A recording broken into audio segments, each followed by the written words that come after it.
शिकारपुर ऐं रखण खां सचाई न्यूज़ जे नुमाइंदनि जी ख़बर असां शेयर कंदा हलूं त सानिया पेशावर जे शहदा जे खून सां इंसाफ़ लाइ ऐं वारसनि सां इज़हार यकजहतीअ लाइ शिकारपुर रखण समेत मुख़्तलिफ़ शहरनि में रैलियूं कढियूं वयूं।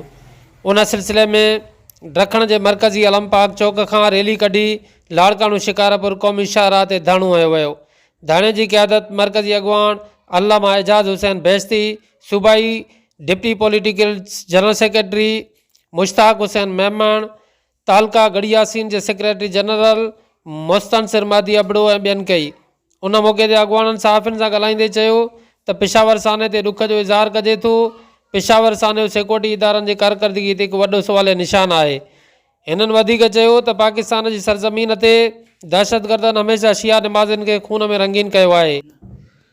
अॻवाननि हुकूमत खां मुतालबो कयो त मुलविस माण्हुनि खे फिलफोर गिरफ़्तार करे केफ़र किरदार ताईं पहुचाए मुहब वतन पाकिस्ताननि में पैदा थियल बेचैनीअ खे ख़तमु कयो वञे। ॿी सूरत में एहतजाज जो दाइरो वसी कयो वेंदो।